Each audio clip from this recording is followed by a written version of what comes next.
Ruggiero Conti did not usually wait for anyone, but that night, close to 3 in the morning, he sat in the dark living room of his New York mansion with his jacket still on, his sleeves rolled up, and his gun resting on the table beside him.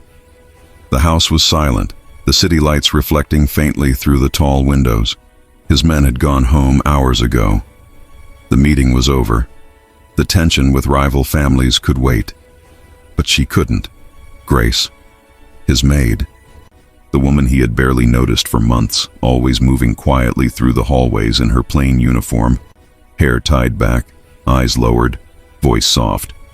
She cleaned, organized, and disappeared into the background as if she didn't exist. Until tonight. He hadn't planned to walk down that hallway. He hadn't planned to stop. But he did, because he saw something that made him forget how to breathe for a second. A woman. A beautiful woman. Not the invisible girl he knew. Not the quiet maid who avoided every glance. A woman in a fitted black dress, hair loose around her shoulders, lips with a faint hint of color, heels that clicked softly on the floor. She stood at the end of the corridor, adjusting her earrings in the mirror. Her reflection was calm, confident, and nothing like the version he had grown used to. It took Ruggiero 5 steps to realize it was her. Grace. He had stared without a word. She had turned, surprised to see him, and froze for a second, as if waiting for him to yell at her. But he didn't. He couldn't. His chest had tightened in a way he didn't like. His pulse rose and anger mixed with something he didn't want to name. "Where are you going?" he asked, his voice low. She swallowed. "Out." "With who?" "Friends." He hated the answer. Hated the dress. Hated not recognizing her. Hated that he had never noticed her before. Hated that he cared. When she walked past him, her perfume brushed the air. Light. Soft. Nothing like the sterile smell of cleaning products he associated with her. She didn't look back. She left through the main door, and the sound of her steps faded. He ordered 2 men to follow her without explaining why. And now, hours later, Ruggiero sat still, jaw clenched, eyes on the front door, waiting for her to come back inside. The clock turned 3:07 a.m. He heard steps outside. A key turned softly in the lock. Grace entered, closing the door carefully, thinking everyone was asleep. She took 2 steps into the living room and froze when she saw him sitting there in the dark. Her eyes widened. "Mr. Conti, I didn't know you were late," he cut, leaning forward. "You said you were going out with friends. That usually ends before sunrise." Grace straightened her shoulders. "I'm off the clock. My schedule after work isn't your responsibility." He stood. His height made her tilt her head back. It was the closest they had ever been. Her makeup was smudged from hours of dancing. Her hair was slightly messy from the night air. Her cheeks were flushed. She looked alive. It irritated him more. "You came home alone," he said, voice tight. "Yes." "You shouldn't walk alone in this city, not at this hour." She frowned. "I've been doing it for years." "Not anymore." "Why?" she asked, arms crossing. He didn't have an answer that made sense. "Because you look like trouble? Because every man who saw you tonight looked too long? Because I didn't know you could look like this and now I can't unsee it." He simply said, "You work in this house. That makes your safety my responsibility." She shook her head, annoyed. "This is control, not concern." He stepped closer. "Call it whatever you want. Just don't come home this late again." Her breath caught for a second. Not out of fear, but because she didn't expect him to sound jealous. Jealous. He felt it again. It tasted like fire. "Good night, Mr. Conti," she whispered, moving past him and heading toward the stairs. He didn't sleep, not even for a second. He kept seeing her hair loose, her smile, the way she laughed with her friends when his men followed her to the nightclub. He had watched everything through the SUV window. Grace dancing, Grace hugging a guy, Grace shining in ways she never did in his house. He hated every part of it. By morning, Ruggiero was sitting at the long dining table, coffee untouched, eyes fixed on the doorway. He didn't know why he felt restless. He didn't know why he had been so affected. But he knew something had shifted inside him. Footsteps approached. Grace entered the dining room, not in her uniform, but in jeans, a fitted top, light makeup, and a jacket thrown casually over her arm. Again, he felt his jaw lock. "Going somewhere?" he asked, not hiding his irritation. She nodded. "Yes. It's my day off." "Dressed like that?" Her eyebrows raised. "What's wrong with the way I'm dressed?" He didn't answer. Because the truth was simple and unacceptable. She looked beautiful again. Natural, fresh, young, and absolutely not invisible. "Where?" he demanded. She let out a slow breath. "I have a second job." His eyes narrowed. "Since when?" "Since before I came to work here."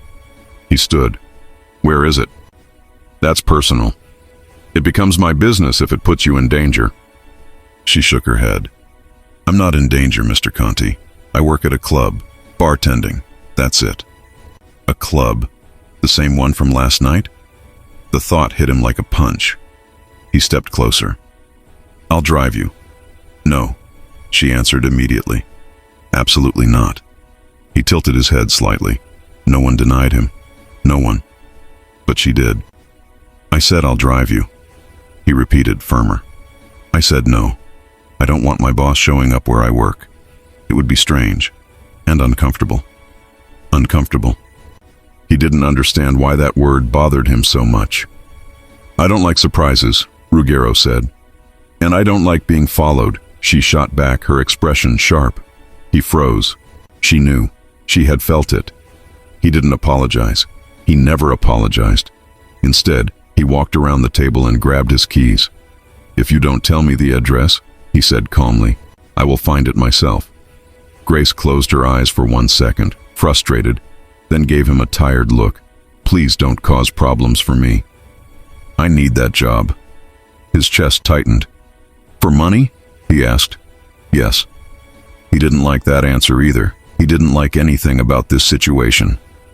"You're leaving now," he said, voice controlled. "I'll follow, whether you want it or not." Grace stared at him, stunned, angry, confused. He didn't wait for her reaction. He grabbed his coat, walked out the door, and headed to his black SUV. From the entrance, she watched him with disbelief. He wasn't bluffing. He wasn't going to let her go alone. Not today. Not ever again. She exhaled, defeated, and walked down the steps. Ruggiero opened the passenger door for her. She hesitated for a moment, then got in. He closed the door gently but firmly and walked to the driver's side. She buckled her seatbelt without a word. He started the engine, eyes forward, jaw tight. "Give me the address," he said. "No." He turned to her slowly. "Grace." She glared at him. "I said no."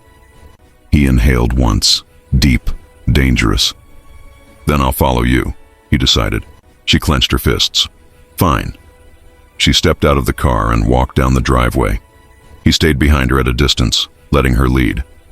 5 minutes later, she reached the sidewalk and headed toward the subway entrance.